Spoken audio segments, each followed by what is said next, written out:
menurut Anda respons yang konkret atau hanya untuk meredam sesaat saja, Mas? Oh enggak, saya kira sangat konkret ya, karena desakan masyarakat juga sangat besar. Ditambah lagi juga sudah, ini kan Raja Ampat ini kan adalah UNESCO International Geopark ya.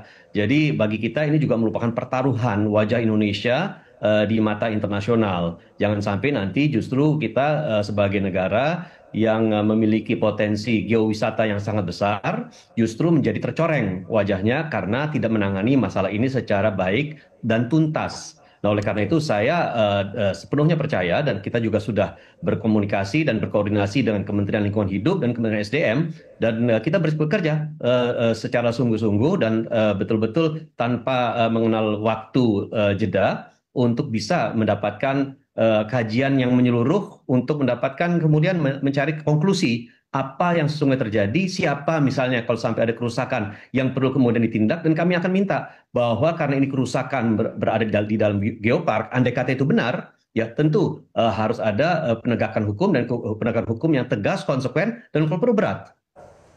Oke, oke.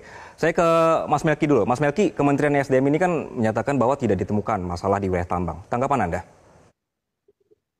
Ya, saya kira yang harus kita dudukkan perkaranya secara benar dulu. Ya. Satu, bahwa pertambangan di Pulau Gaak ini dia jelas masuk di kategori pulau kecil Oke. yang oleh undang-undang pesisir dan pulau-pulau kecil itu mestinya tidak boleh dilakukan penambangan. Gitu.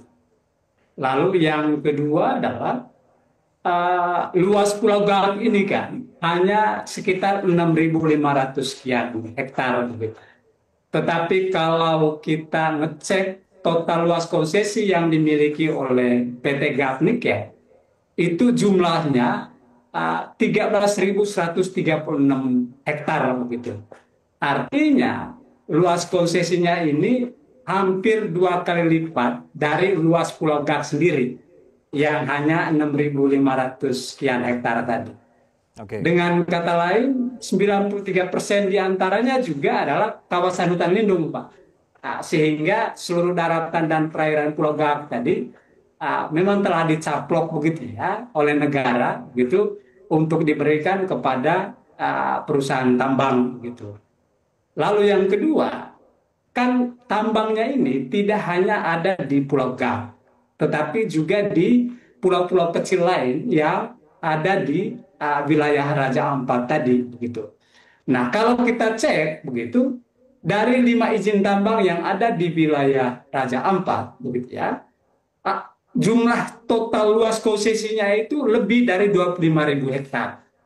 Sehingga ketika satu kawasan saja ditambah, maka dia akan segera berdampak signifikan bagi ekosistem dan wilayah perairan di sekitar Raja Ampat itu sendiri. Jadi sebetulnya bukanlah di penghentian sementara begitu ya, tapi mestinya langsung dicabut perizinannya begitu, lalu kemudian dilakukan penegakan hukum. Meskipun di ujungnya kita akan kembali ke pemerintah selaku pihak yang berwenang, Mas Andi. Mas Melki, jadi tuntutannya adalah cabut izin tambangnya, begitu ya? Persis.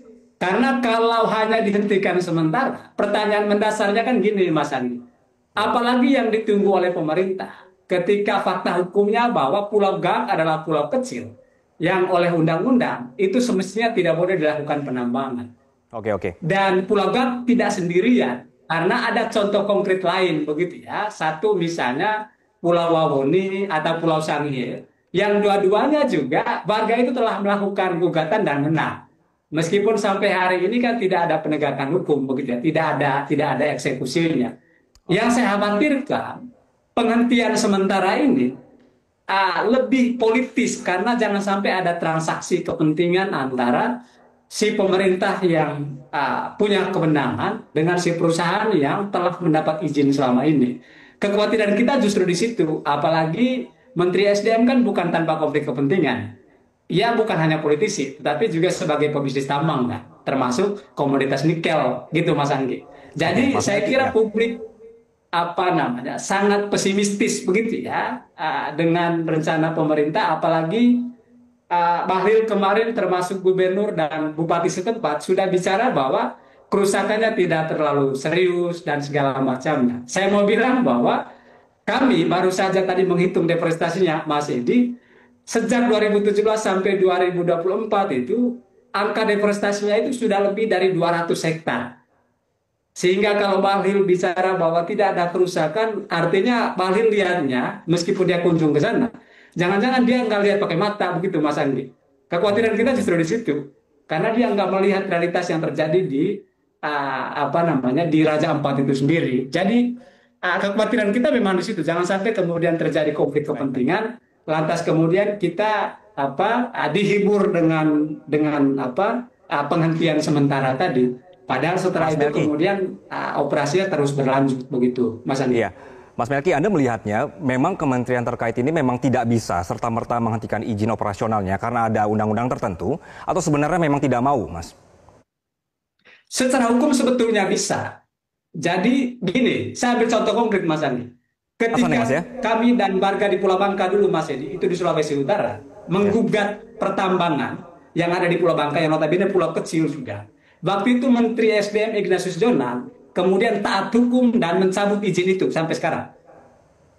Tetapi kan problemnya tadi, ada izin-izin lain yang masuk ke pulau-pulau kecil lain, yang juga sudah digugat oleh warga dan menang.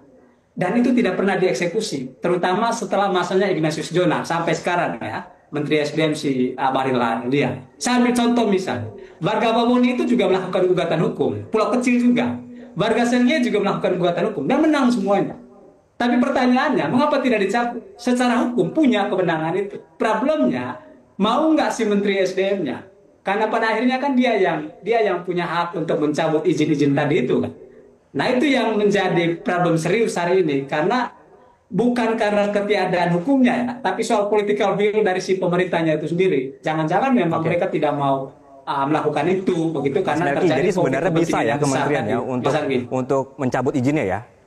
Tidak ada alasan ya? Mas, Oke, Mas Melki, jadi sebenarnya kementerian bisa ya mencabut izinnya? Tidak ada alasan untuk tidak bisa ya?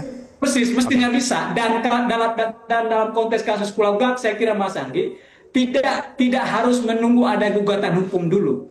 Karena secara fakta, Pulau Gak itu adalah pulau kecil yang mestinya dia tidak boleh disentuh dengan aktivitas pertambangan. Tapi kan tantangannya, pemerintah itu mereka tidak menggunakan undang-undang pesisir dan pulau-pulau kecil sebagai dasar untuk membuat kebijakan penerbitan izin tambang. Problemnya mereka menggunakan produk hukum yang lain, semisal undang-undang minerba dan segala macamnya, apalagi dengan rezim undang-undang minerba yang 2000 ketika menteri, gubernur dan bupati punya kewenangan yang sama. Oke, Mas.